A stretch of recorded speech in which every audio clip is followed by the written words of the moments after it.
Ships in the making, bound for a distant shore, world for the taking, men gone forevermore,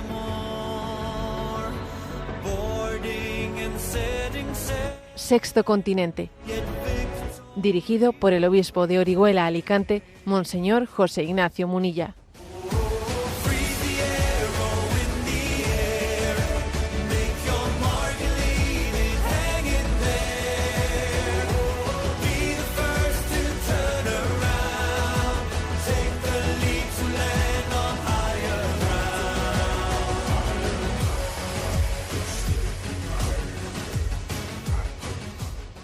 Un cordial saludo a todos los oyentes de Radio María. Un día más, con la gracia del Señor, nos disponemos a realizar este programa radiofónico llamado Sexto Continente, que lunes y viernes de 8 a 9 de la mañana, una hora menos en las Islas Canarias, realizamos aquí en directo en Radio María España. Bueno, hoy vais a perdonar que el sonido quizás no tenga la nitidez que habitualmente tiene, porque, estamos hoy con una forma de emisión diferente. Esperamos poderlo solucionar para próximos programas.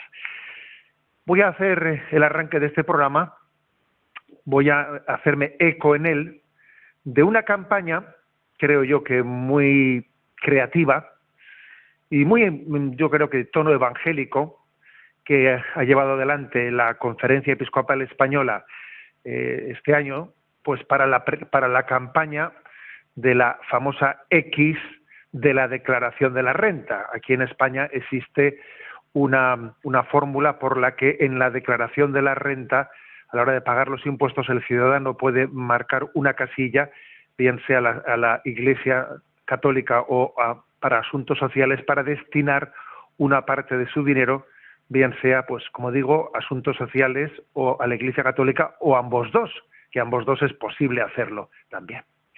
Bueno, y digo que en la campaña de este año, pues creo que ha habido pues una novedad,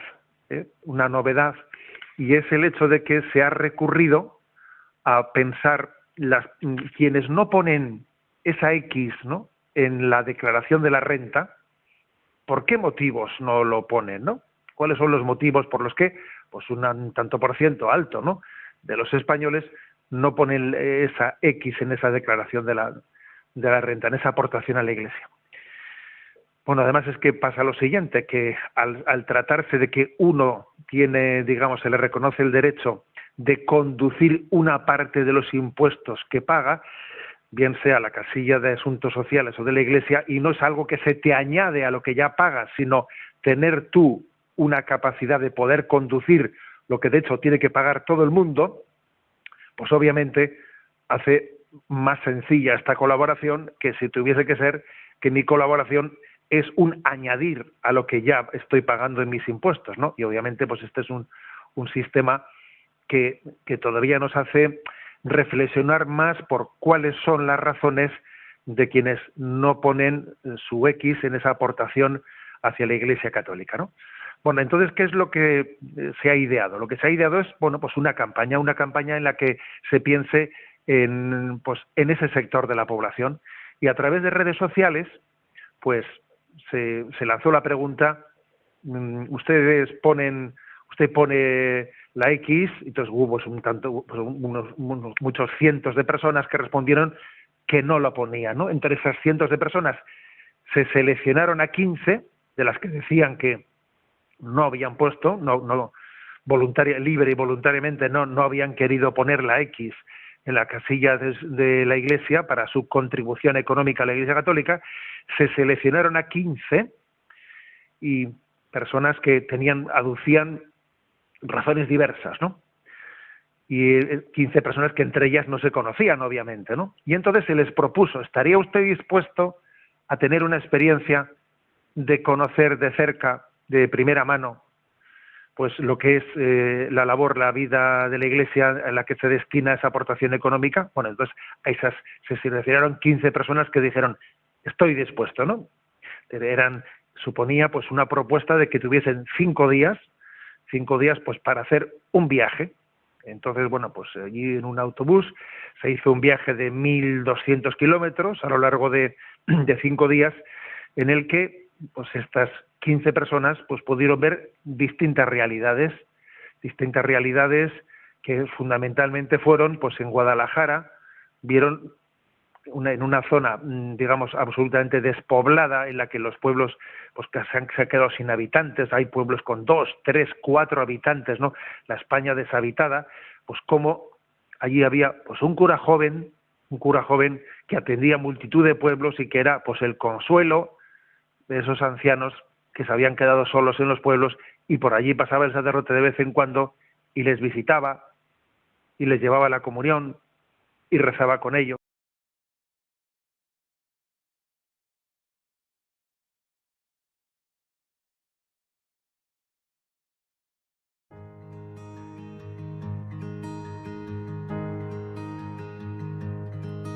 Pero ¿qué hace ahí tirado, dejando que le aten un madero a las espaldas?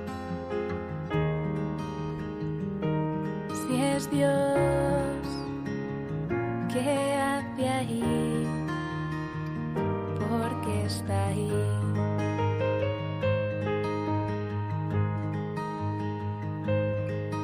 Él quiso morir, atado nuestro peso en sus espaldas.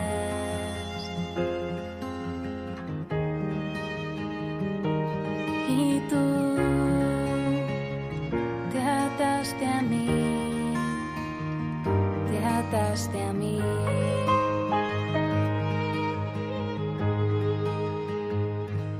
Hoy quiero decirte, Señor, que te doy las gracias, que recuerdo mi peso en tus... Queridos oyentes, hemos tenido un problema con la conexión con Monseñor José Ignacio Munilla. Estamos intentando restablecer esta conexión. Enseguida volvemos.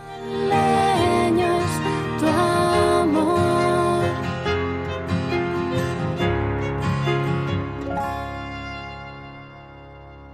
No puedes dejar de atarte, ni de tomarte tan en serio mi pecado.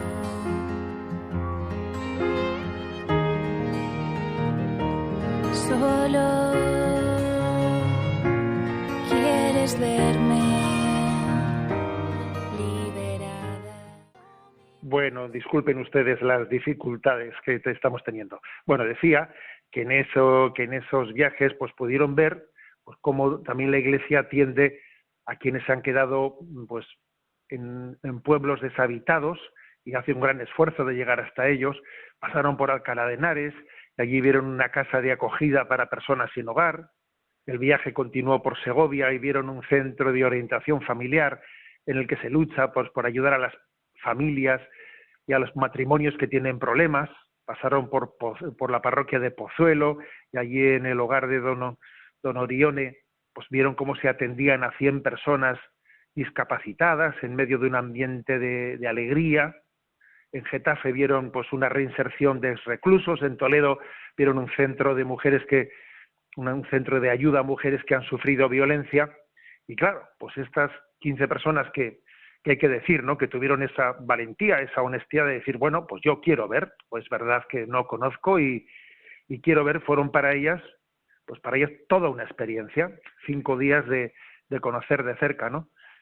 Entonces, bueno, pues el cartel de la campaña de este año, ¿no?, de esa campaña pues, para animarnos a poner la X de la declaración de la renta en favor de la Iglesia, pues en concreto sale una de estas 15 personas en ese cartel y dice: Aida no se planteaba marcar la X de la Iglesia, pero bueno, a ella le impresionó, ella es una psicóloga, ¿no?, de 41 años, y le impresionó pues ese hogar de discapacitados en el que veía una alegría en la atención de los ancianos. Y otro de quienes hicieron esta experiencia pues dijeron que jamás habían pensado que pudiesen ver cómo la Iglesia trabajaba aquí y allá, ¿no? Y fijaros bien, ¿no?, van poco a poco dando su su apreciación positiva, de manera que finalmente, ¿no? Pues de los 15, terminado el viaje, 11 dicen que en la próxima oportunidad, o que en esta campaña pondrán la X en la declaración de la renta. Hubo 4 que con absoluta libertad dijeron que no lo harían, ¿no? 2 de ellos dijeron que se lo tenía que pensar, y otros 2 dijeron que, aunque bueno, reconocían que lo que habían visto era muy bueno, pues que tenían su visión personal sobre la Iglesia, ¿no? Pero bien, digamos que la experiencia que se hizo, la verdad es que hay que decir, que yo creo que nos enseña algo, ¿no? Nos enseña, en primer lugar, que no hay que asustarse ni tener miedo de hacer propuestas. No hay que asustarse ni tener miedo de hacer propuestas, porque ciertamente, pues esta iniciativa, pues ha sido atrevida, ha sido atrevida. Yo felicito, ¿no?, al Secretariado del Sostenimiento para la Iglesia por haber hecho una propuesta como esta, ¿no? No hay que tener miedo, hay que pedir también el don de la creatividad, ¿no?, para presentarnos delante de los demás. Y luego también uno además saca una conclusión. La conclusión es que, a ver, la mayoría de las personas que se nos han alejado, ¿por qué se han alejado? ¿Por desconocimiento o por rechazo? Yo estoy convencido de que la mayoría se han alejado por desconocimiento. Por desconocimiento, Y entonces creo que esta campaña, ¿no?, en la que se nos muestra también, yo creo que a cómo ser propositivos, a cómo presentarnos delante del mundo, asumiendo también lo que nos tengan que decir, ¿no? Pero creo que es un testimonio no solo de hacer una campaña de recursos económicos, A ver, creo que también es una propuesta de un nuevo estilo, de una nueva evangelización en la que nos presentamos ante el mundo, decimos, estos somos nosotros, mire, esto es lo que hay. Con toda libertad yo se lo expreso, yo no respeto absolutamente, ¿no?, lo que usted diga, pero yo también no me acomplejo, sino que me muestro delante del mundo, ¿no?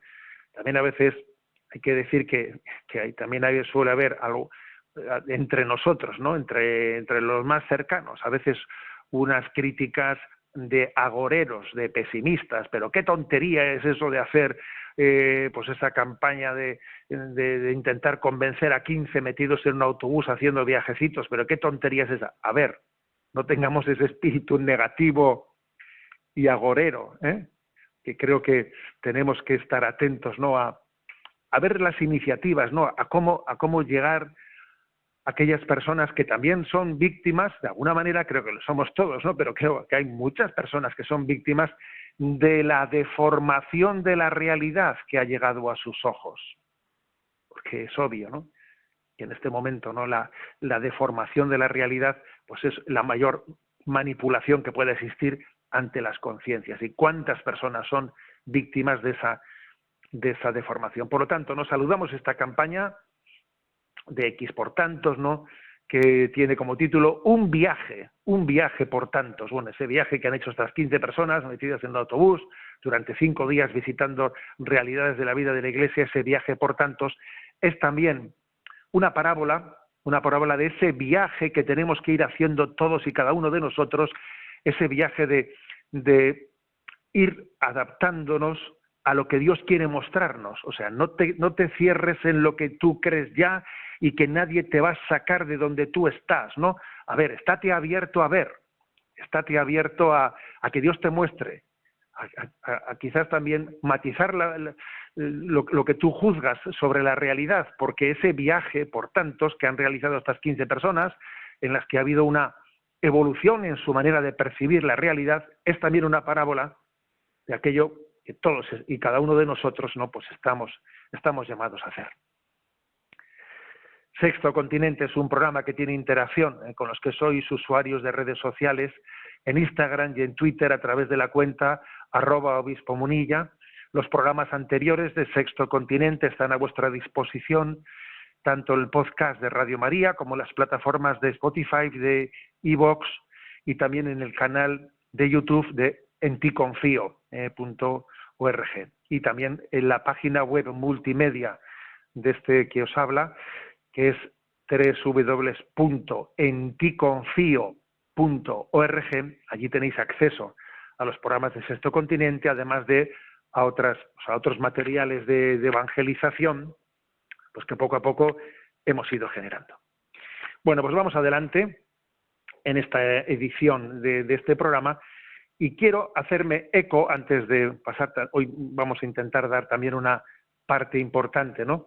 Generamos una parte importante del programa a la intervención de los oyentes, a las preguntas de los oyentes, pero me voy a hacer eco de un artículo sencillo, pero yo creo que práctico y profundo, que se ha publicado esta semana en la página web de Aleteia, sobre consejos para educar la voluntad en los hijos. El artículo lo firma Guillermo de Llamari. Bueno, yo lo cojo, me tomo una cierta libertad para igual, fundamentalmente le sigo a él, pero algunas cosas añado o simplifico. Consejos para educar la voluntad de nuestros hijos. Vamos a ver. En primer lugar, yo diría un aspecto que quizás no está referido en este documento, ¿no? Y es el hecho de que con frecuencia solemos achacar al tema de la falta de fuerza de voluntad todo el problema. Pero qué flojera, qué falta de fuerza de voluntad, como si ese fuese, ¿no?, el único elemento determinante, pues a la hora de explicar, explicar la falta de generosidad, de entrega, etcétera. Bueno, vamos a ver, creo que hay que entender que el problema no está únicamente en la voluntad. Tan importante como la voluntad es también la educación de la razón, del entendimiento. Es imposible tener una voluntad fuerte, firme, entusiasmada, si no existen ideales convincentes, verdaderos, atrayentes a los que seguir. Sí, es decir, se necesita que nuestra voluntad sea enamorada por una verdad. Si no hay una verdad y un bien objetivos, ¿no?, que resulten atrayentes, para pedirle a la voluntad que sea generosa, que sea entregada, es pedirle peras al olmo. Entonces, tan importante, ¿no?, como decir, venga, fuerza, ánimo, tan importante es abrir el horizonte, abrir la ventana y enseñar y mostrar la belleza de nuestra meta. Esto vaya por delante, O sea que no se puede educar la voluntad si al mismo tiempo no se educa en los grandes ideales, en los grandes ideales por los que merece la pena entregar la vida. Lo otro sería pensarse que el hombre tiene voluntad sin olvidarse de que tiene razón. O sea, las facultades del alma son dos, entendimiento y voluntad. Bien, dicho esto, estos consejos prácticos. El primero lo formula con esa famosa expresión: no les des el pescado, enséñales a pescar. Eso es un principio importante para educar la voluntad de nuestros hijos. No les des el pescado, enséñales a pescar. La importancia de hacer que aprendan a conseguir, no dar las cosas hechas, no darles las cosas hechas. Esto ha sido un mal muy extendido entre nosotros. Damos las cosas hechas, ¿no? Pues por malentendido, mal enfocado, pues amor de protección. Entonces eso no invita a promover responsabilidades. Así no se generan hábitos. Las cosas se nos dan hechas y entonces hemos empobrecido la capacidad que tiene que tener alguien en generar hábitos. El hacer es, pues, la cumbre de la educación. La cumbre de la educación.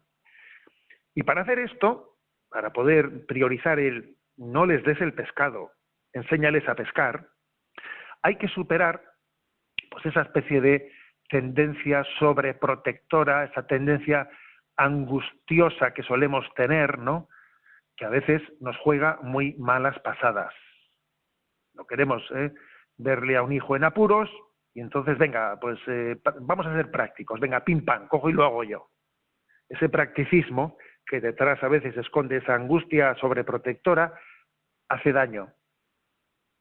También a veces detrás de esta dificultad en educar bien puede estar el perfeccionismo de los padres, que yo quiero que esté perfectamente hecho, entonces como el otro no lo va a hacer perfectamente, ya lo hago yo. Mira, y terminamos antes. Pero obviamente así no educas. Así no educas. Será mejor, pues por poner un ejemplo, pues que los hijos pongan la mesa, que hagan el otro, aunque no esté bien puesta, aunque yo pues igual soy un perfeccionista y sufro un poco porque yo qué sé, porque el mantel y lo otro no está bien puesto, es mejor eso, que yo, para que todo esté perfecto, lo hago yo rápido y punto, y todo solucionado. Esto hay que tenerlo en cuenta. La gran apuesta, ¿no?, que hacemos por la educación es la ayuda a que generen hábitos. Por lo tanto, no les des las cosas hechas, no les des el pescado, enséñales a pescar. Segundo consejo, ¿no?, que se da en este artículo: enseñar a dominar los impulsos y deseos. Es muy importante saber controlar nuestras ganas. Transmitir, ¿no?, o sea, educar en que una cosa es lo que me apetece y otra cosa es lo que quiero y lo que debo, pero lo que me apetece a veces se presenta pues así de una manera dictatorial, lo primero, ¿no?, o sea, pretendiendo que sea inmediatamente satisfecho. Entonces, si no somos capaces de superar esa pretensión de que mis ganas, mis deseos sean inmediatamente satisfechos, pues entonces no educamos. Tenemos que educar en un párate, reflexiona. A ver, párate y reflexiona. Y mira pros y contras. Y mira de esto que ahora se te presenta, pues qué ventajas tiene y qué inconvenientes puede tener. Y entonces primero reflexiono y luego actúo. Y cuando he actuado, párate y reflexiona, saca consecuencias. Mira cómo aquí hemos metido la pata. Entonces, de aquí tenemos que sacar una lección. Es decir, educar la voluntad es introducir la reflexión, y no pretender que sean los impulsos y los deseos los que tengan la primera y última palabra. No deben de tener ni la primera ni la última. La última palabra quizás es más sencillo, ¿no?, metiendo la reflexión, pero debe de existir un párate de entrada, párate, o sea, no le des carta de ciudadanía a tu primer impulso, porque el primer impulso que tengas será muy difícil que sea el correcto. Será muy difícil que tu primer impulso sea el bueno. Seguro que si lo hubieses matizado, seguro que si lo hubieses pensado un poco más, pues ese primer impulso lo hubieses enfocado de otra manera. O sea que es educar en controlar las ganas, en ser reflexivos, en párate, reflexiona, venga, pros y contras, ¿no? O sea, educar en ser reflexivo.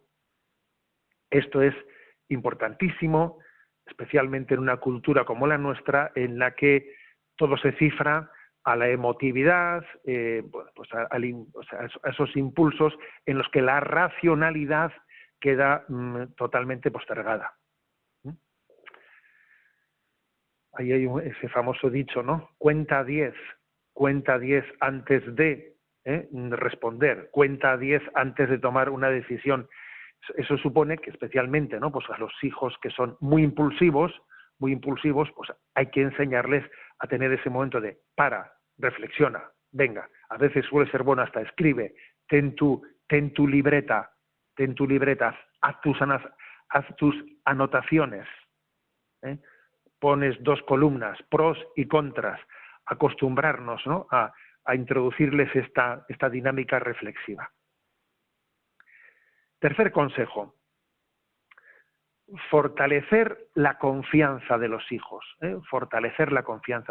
porque es frecuente pues que los hijos, fruto también de los errores que han cometido, pues tengan esa especie de soy un desastre, etcétera, y eso que aparentemente pues es un signo de humildad, de reconocer que soy un desastre, eso no ayuda nada, porque también para poder educar, sí, es importante ser humilde para ver los errores, pero hay que educar en tener confianza en uno mismo. Si uno no tiene confianza en uno mismo, pues no puede ir creciendo, ¿no?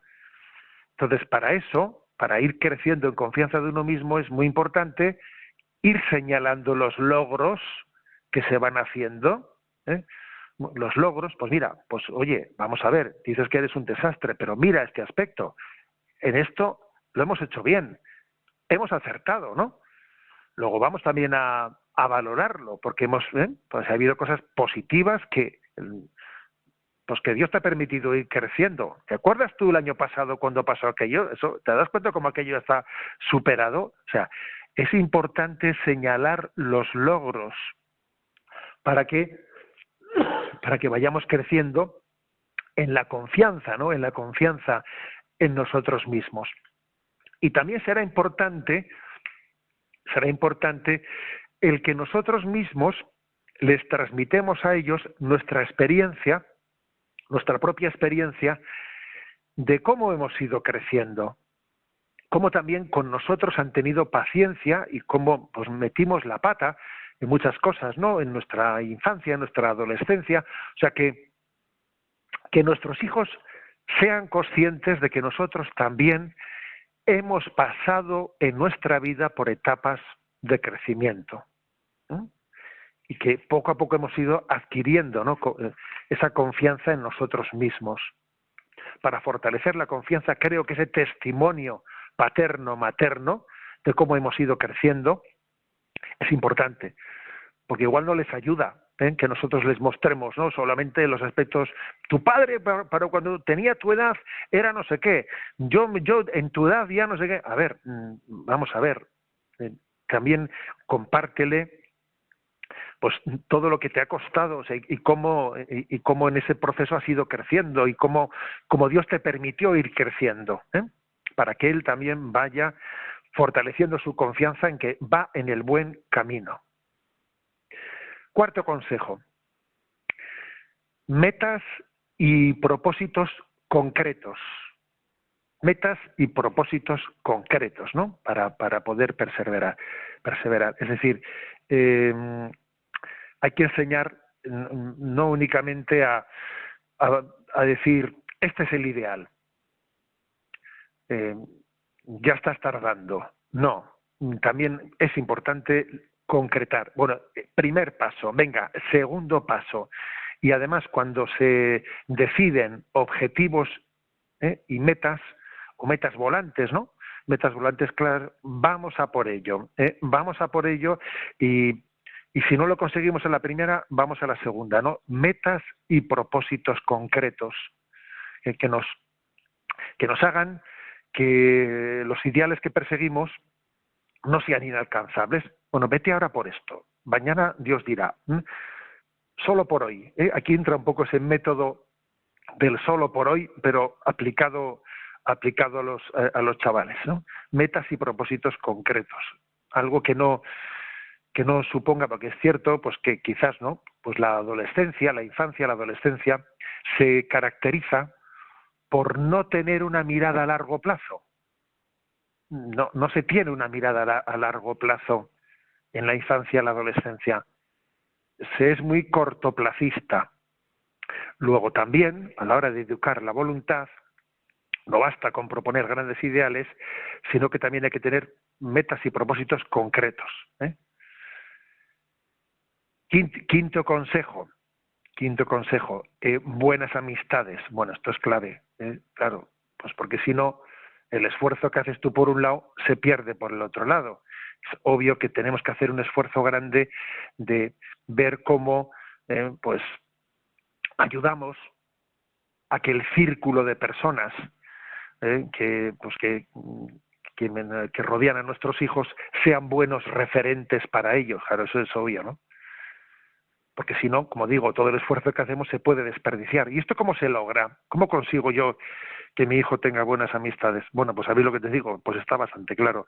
Si eso se logra, es algo que no puedes controlar plenamente, pero en buena medida hay una oportunidad muy grande de que tu hijo tenga buenas amistades si tú también buscas amistades matrimoniales, porque tú buscas esos encuentros matrimoniales, tú buscas encontrarte con esas familias que buscan unos ideales, los mismos ideales que nosotros, y allí los hijos también se conocen, allí los hijos se encuentran. Es que claro, esto es así, lo cual supone que nuestros hijos tengan buenas amistades, nos implica plenamente a los mayores, ¿Mm? Nos implica plenamente a nosotros, ¿no? Sexto punto, Sexto punto. Dice aquí, adiós, zona de confort. O sea, saber, ¿no? Educar en que el confort, lo fácil, lo placentero, no puede ser, ¿no? El estado, no, digamos, el lugar en el que yo me instale, ¿no? Por eso dice aquí, adiós, zona de confort. Que en el fondo es educar en un sentido crítico hacia una cultura hedonista del máximo placer con el mínimo esfuerzo, o dicho de otra manera, es educar en la sabiduría de la cruz. Sí, mira, la cruz está siempre presente en la vida, sin cruz no hay gloria, o sea, ese principio de la renuncia a nosotros mismos, etcétera, tenemos que ser educados en él. Yo recuerdo de mi infancia, pues algo importante, ¿no? El que me transmitieron la importancia de que todos los días debía de hacer algún pequeño sacrificio. Mira, tú todos los días debes de acostumbrarte, pues porque somos seguidores del crucificado, y la cruz es nuestro signo. Entonces yo debo de haber asumido también alguna pequeña renuncia todos los días, que puede ser totalmente distinta de un día a otro, ¿no? Pues yo qué sé, pues imagínate en ceder el mando de la televisión, en hacer esto otro, o sea, el que se acostumbra, ¿no? A que la renuncia desde la sabiduría de la cruz de Cristo esté presente en su vida, obviamente tendrá en esto una educación muy importante de su voluntad, ¿eh? O sea, transmitir que nosotros nos caracterizamos por saber que la sabiduría de la cruz está presente en toda la vida, que es lo que dice Jesús: el que se busque a sí mismo se perderá, el que se olvide de sí mismo se encontrará. Bueno, pues no es verdad que por el camino de la facilidad lleguemos a la felicidad, no es verdad. Muchas veces es el camino de la cruz el que te lleva, o muchas veces no siempre, el que te lleva a la felicidad. Esta sabiduría hay que transmitirla y concretarla en que a nuestros hijos se les diga: mira, todos los días debes de hacer alguna pequeña renuncia. A mí lo de la libretita esa, desde que cada uno tengamos una pequeña libretita y allí anotemos algunas cosas y tal, ¿no? Pienso que puede ser de gran ayuda. Y por último, ¿no? Por último, un último consejo dirigido a los padres, ¿no? La paciencia lo alcanza todo, ¿no? La paciencia todo lo alcanza. Es un consejo dirigido a los padres, porque obviamente, por mucho que hayamos dado una serie de consejos, pues el camino de educación de niños y adolescentes no suele ser rectilíneo, tiene muchos dientes de sierra, y se requiere pues tener paciencia, ¿no? Para pasar por todos los momentos difíciles, etcétera, etcétera, y no perder la esperanza pues en ninguna de esas crisis que pasan, ¿no? Y además es muy importante que los padres entiendan que estamos buscando el plan de Dios. Estamos buscando el plan de Dios. No estoy yo buscando el que mi hijo se haga a mi medida. No, estoy buscando la voluntad, ayudándole a que descubra la voluntad de Dios para él. Esto es muy importante a la hora de estimularnos en la importancia de tener paciencia. Dios me ha puesto aquí y yo sigo buscando la voluntad de Dios para con nuestros hijos, ¿no? Bueno, pues como digo, es un artículo interesante, consejos para educar la voluntad en los hijos. Lo tenéis en la página de Aleteia y tiene como autor a Guillermo de Llamari. Bueno, estamos en el viernes de Pasión, ¿eh? Estamos en este viernes de Pasión que ya nos está introduciendo en la Semana Santa. Vamos a tener nuestro momento de oración y de descanso musical, introduciéndonos con una de las canciones de Hakuna en ese misterio de la Pasión del Señor. Lo escuchamos.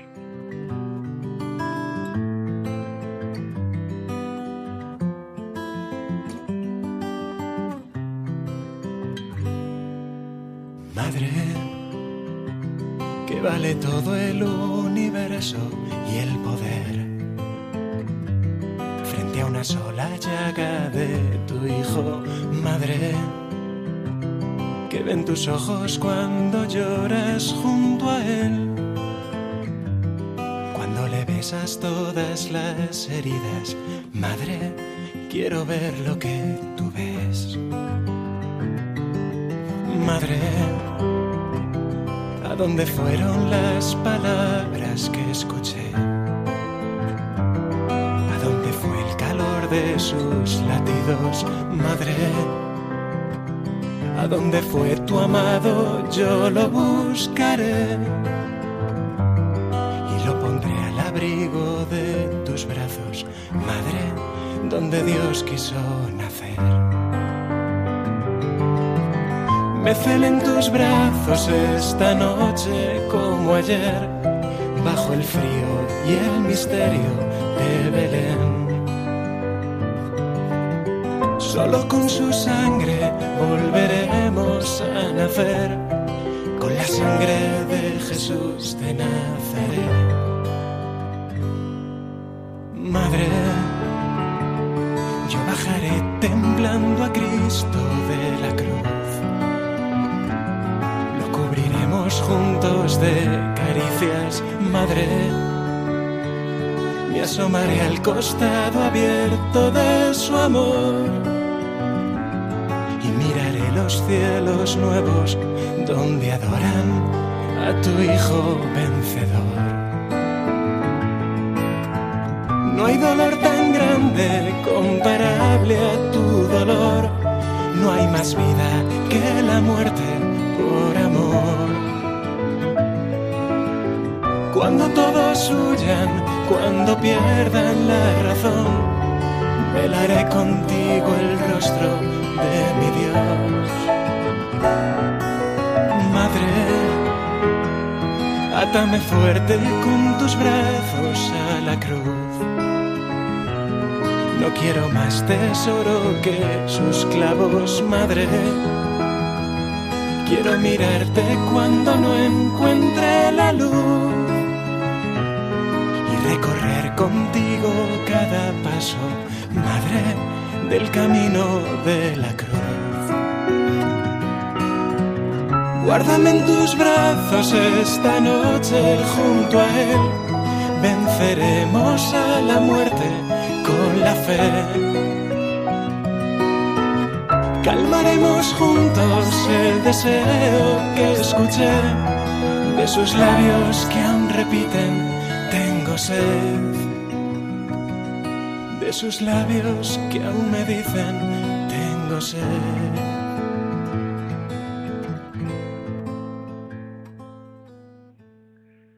Continuamos en esta edición de Sexto Continente y vamos a tener ahora el momento de la participación de los oyentes.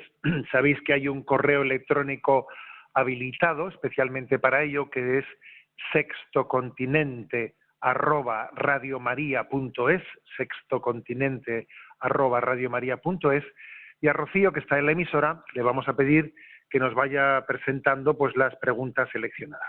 Adelante, Rocío, buenos días. Muy buenos días. La primera pregunta es de un salesiano. Dice: muy apreciado monseñor, reciba mi saludo respetuoso. Me llamo Jesús y soy un salesiano que vive en la comunidad salesiana de Puerto Llano, en Ciudad Real. En la medida en que los horarios de trabajo me lo permiten, me gusta escuchar Sexto Continente en Radio María. Escuché la respuesta que dio recientemente a un oyente en torno a la cuestión de si Dios ama a Satanás y a los demonios. Con todo mi respeto, quería presentarle una reflexión por si cree también que puede dar luz a este misterio. El amor de Dios es la esencia misma de Dios, porque Dios es amor. No puede dejar de amar. Dios ama todo lo que existe y su amor lo mantiene en la existencia. Cuando se trata de un ángel caído, el amor de Dios, si le da el ser, también respeta su opción del ángel caído. La presencia de Dios ante el ángel caído es ya el juicio de condena al ángel caído en la simplicidad de Dios. Dios le da el ser manteniéndolo y respetando su acción, pero no puede dejar de amar Dios al ángel, porque dejaría de existir, algo que de hecho no hace el Señor. Reciba un saludo fraterno. Bueno, pues la verdad es que, creo que las reflexiones que hace pues este salesiano, yo las juzgo correctas, Es verdad que la respuesta que yo di, que di sobre si Dios ama a los demonios, que fue una pregunta que se me hizo, bueno, pues yo me centré en el que no, o sea, que el mandamiento de amar a los enemigos no incluye ama también a los demonios, Pero sí que hice el matiz de que sí que existe un amor creatural, que si no existiese, pues o sea, que en la creación ha habido las cosas han sido creadas por amor, ¿no? Y además es cierto también lo que dice él, de que no únicamente hubo un amor cuando fue creado, sino que si Dios deja de amar a su creación, dejaría de existir, O sea, que de alguna manera detrás de la existencia hay un amor creatural. Ahora bien, también eso hay que compaginarlo con ver la imagen de Jesucristo enfrentándose frontalmente, sin titubeos, a Satanás, y esa gran batalla entre en que el Apocalipsis la describe, ¿no? Entre esa mujer vestida de sol y aquel dragón que es expulsado. Por lo tanto, hay en absoluto, ¿no? Hay una imagen de amorosa en el enfrentamiento contra el demonio. Bueno, obviamente es un misterio, ¿no? Es un misterio. Voy a decir que a propósito de esta consulta, ¿no? Pues un compañero sacerdote me compartía conmigo, ¿no? Pues su impresión, que yo creo que es muy acertada, ¿no? Y es la siguiente, ¿no? Que quizás es un error que centremos nuestra reflexión en cuestiones que son muy, digamos, inalcanzables, abstractas para nosotros, que no son, digamos, de tipo práctico, porque a veces pues suele ocurrirnos esto, que empiezan a entrarnos dudas en la cabeza de, por ejemplo, esta, ¿no? Entonces Dios ama a los demonios, porque si Dios ama a todos, si Dios es amor, vamos a ver, que eso a nosotros no nos afecta directamente. Nosotros vamos a lo que nos afecta directamente, ¿no? Hay una tendencia un poco, digamos, teorizante, a formular preguntas, porque, por ejemplo, se suelen muchas veces esto, pues centrar y entonces, ¿cómo si Dios lo sabe todo, lo que va a ocurrir, entonces cómo respeta nuestra libertad? Y claro, y entramos en unos misterios, digamos, que nos superan completamente, que es muy difícil que tengamos, o sea, imposible, que tengamos pues una capacidad desde nuestra limitación tan grande, ¿no?, de adentrarnos en el misterio de Dios, y nos descentra, porque cogemos, la revelación de Dios es práctica, Dios se revela mostrándonos el camino para llegar a Él. La revelación de Dios no se caracteriza por, como hacen los gnósticos, ¿no?, por hablarnos de cuestiones que son, como se dice, ¿no?, hablemos del sexo de los ángeles, o sea, hablemos de cuestiones, no, la revelación no se centra en eso. Por ejemplo, ¿cuántas cosas nos cuenta la revelación sobre los ángeles? Muy pocas. Bueno, que existen, que nos protegen y punto. Pero ¿cómo son? Pero ¿cómo no sé qué? Y punto. La revelación es práctica porque está hecha no para aclarar todos los misterios escondidos de Dios. No está hecho para eso, sino para descubrirnos el camino para llegar al Padre. Por eso, aparte, ¿no?, de agradecer, ¿no?, pues esta aportación que hace este salesiano, quizás también, ¿no?, tenemos que hacer este matiz. No es bueno que en nuestra inquietud en la formación religiosa nos centremos en las cuestiones que son más bien abstractas, y que no hacen referencia a lo que a nosotros nos pide directamente Dios para caminar hacia él. Es como que no nos compete. Vamos, a ver, que te has metido en un lío que no te compete y Dios quiere que te centres en otra cosa. Adelante con la siguiente pregunta. Una oyente llamada María Jesús escribe: Monseñor, escuché un testimonio recientemente en este programa que me identifica mucho. Hago acompañamientos hospitalarios y siento un acercamiento especial cuando fallece o está a punto de fallecer la persona que acompaño. Hago este trabajo movido especialmente por vocación. Siento la necesidad de rezar al lado de los enfermos en mi acompañamiento y alguna vez he pensado que me lo pide así el Señor. Sin embargo, me veo falta de aportaciones en este momento, ya que me gustaría decir, rezar o hacer algo especial, aunque sea en silencio, pero faltan recursos. ¿Cómo podría mejorar yo estos acompañamientos con los que tanto me identifico, especialmente en casos de defunción? ¿Me puede recomendar alguna formación o alguna lectura que me guíe y que complete el proceso de este bien morir en beneficio de esas personas, ya que tengo la suerte de poder estar ahí en ese momento? Un abrazo. Bueno, en primer lugar, que me parece importantísimo, ¿no?, que alguien descubra esta vocación de hacer acompañamientos hospitalarios. Puede haber personas que estén también, no tengan un tanto ligado pues a su forma de vida, ¿no? Y quien también lo lleve pues desde su voluntariado, ¿no? Pero en cualquier caso, qué importante es que descubramos esto, porque a veces dice uno, ¿yo cómo hago apostolado? ¿Tú sabes la cantidad de familias que necesitan quien les ayude pues para acompañar a sus seres queridos en los hospitales? Que más bien están solos. O sea, tú sabes qué importante es eso, ¿no? Qué gran oportunidad que Dios te da pues para hacer acompañamientos hospitalarios o en los hogares con los que viven cerca, preparar a las personas, ¿no? Prepararles. Me parece, o sea, descubrir esta vocación es, una auténtica luz del Espíritu Santo. ¿Dónde me querrá Dios? ¿De qué manera? ¿No? Vamos, si uno descubre eso, pues puede ser maravilloso, una oportunidad maravillosa. Uno se puede ofrecer a la parroquia para acompañar a enfermos, se puede ofrecer en los hospitales, vete tú a saber. Bueno, ¿qué podría hacer? Porque también, digamos, esta oyente María Jesús dice, bueno, a ver, algunos instrumentos, ¿de qué manera concreta, no? De cara a la formación, yo le aconsejaría que la Conferencia Episcopal, un documento de la Conferencia Episcopal Española que publicó antes de la famosa ley de eutanasia.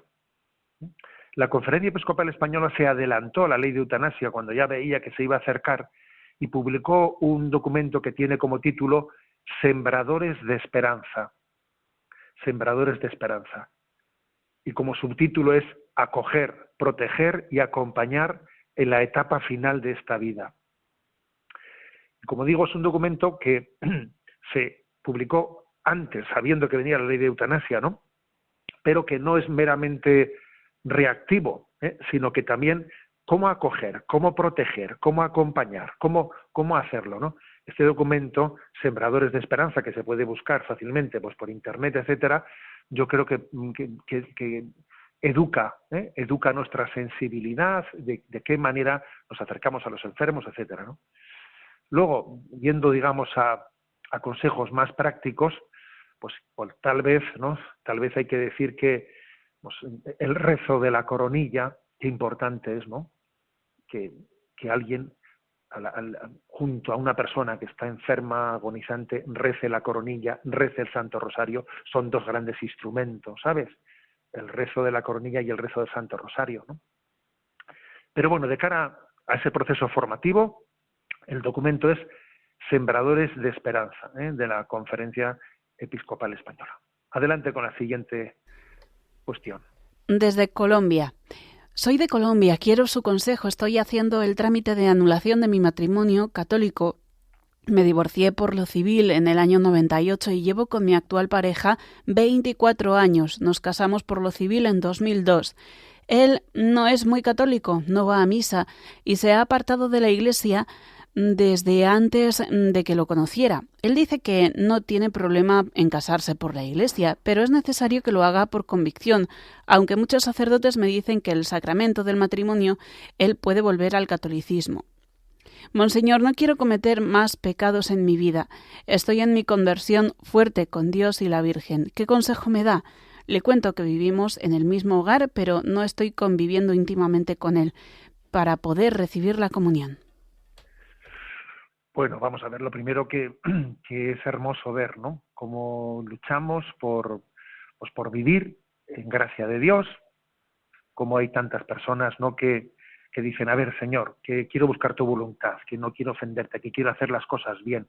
Cuando uno ve eso, la verdad es que creo que es conmovedor frente a la tendencia que también existe de hacer de mi capa un sayo y de pretender que la religión católica se adapte a mí, a mis circunstancias.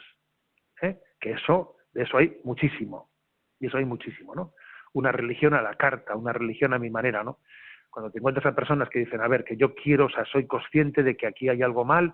Bueno, dicho esto, vamos a ver, aunque su marido no sea católico, que obviamente por lo que usted dice parece que lo es de bautismo, pero que quizás ha perdido la fe, se puede hacer un matrimonio canónico, sacramental por la Iglesia, se puede hacer ese matrimonio en el que una de las partes no sea católica, incluso no siendo bautizada, incluso no siendo creyente, se puede hacer. Y eso, ¿cómo se hace? Haciendo que esa persona asuma las responsabilidades que tiene el matrimonio. Es decir, que asumamos pues que en nuestro hogar, de cara a la educación, claro, en este caso yo entiendo que ya son de edad avanzada, pero que de la educación de nuestros hijos, pues yo la parte no católica, doy mi consentimiento en que serán educados católicamente, etcétera, etcétera. Es decir,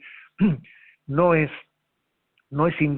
inválido ni es sacrílego un sacramento del matrimonio en el que una de las dos partes no es católica, siempre y cuando asuma las finalidades que tiene el sacramento del matrimonio. ¿De acuerdo? Entonces, creo que esto que digo pues puede un poco replantear, ¿no? Replantear su discernimiento. Adelante con la siguiente pregunta. Una madre llamada Carolina plantea: querido Monseñor, le escribo desde Barcelona, soy madre de 4 hijos y hoy le traigo una pregunta que quizás le llegan miles como esta. Ojalá pueda darnos luz a mí y a otras madres y padres que están en mi situación, como también a sacerdotes o laicos. El caso es que hoy he ido a la Eucaristía y al acabar un hombre de buena fe me ha dicho que los niños de 0 a 4 años son imprevisibles y que las madres estamos exentas de ir a misa, con tal de cuidar a los niños, que no vuelva, que el bebé distrae a todo el mundo y que la misa es tan sagrada y sublime que no puedo distraer de ese modo al resto de fieles.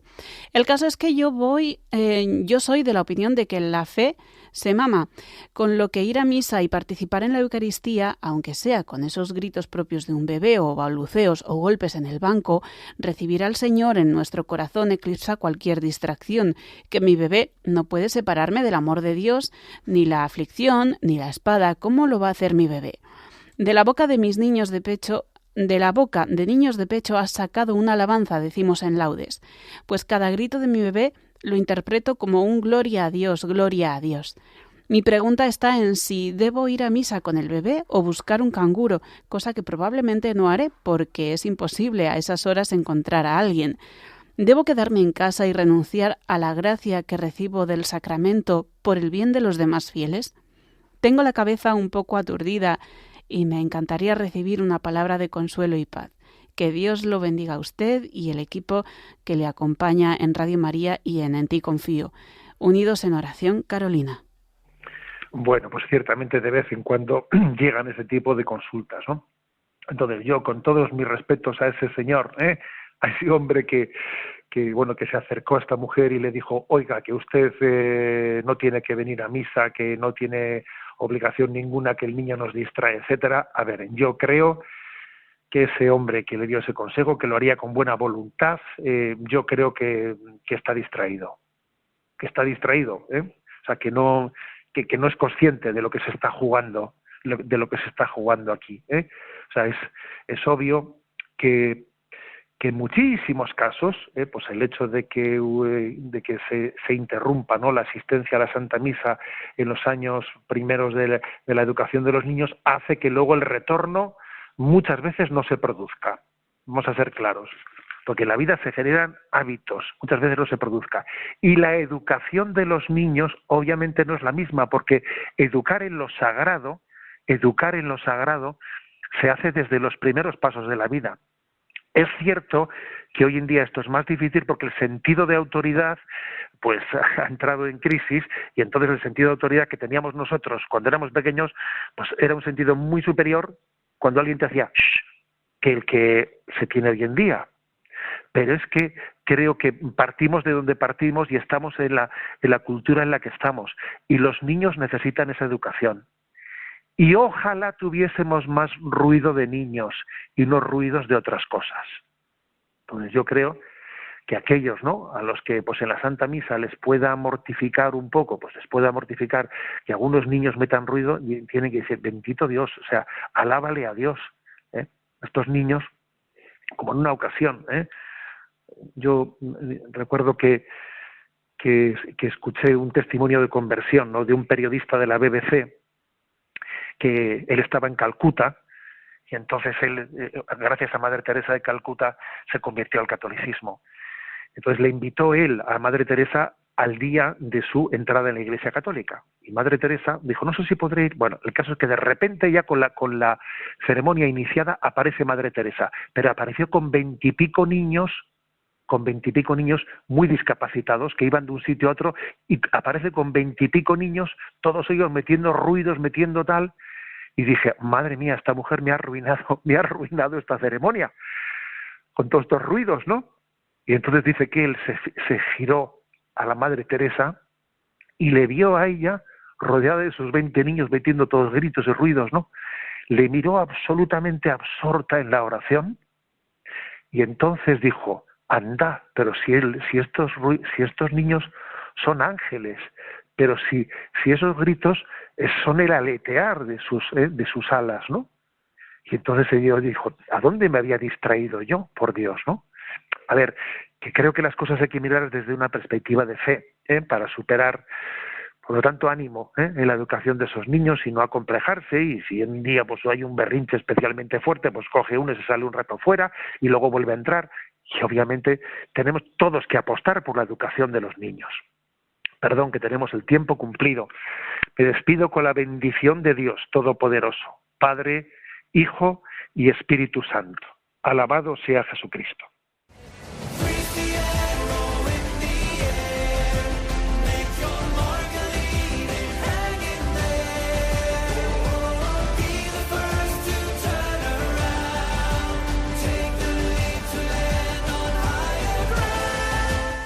Finaliza en Radio María Sexto Continente, dirigido por el obispo de Orihuela, Alicante, Monseñor José Ignacio Munilla.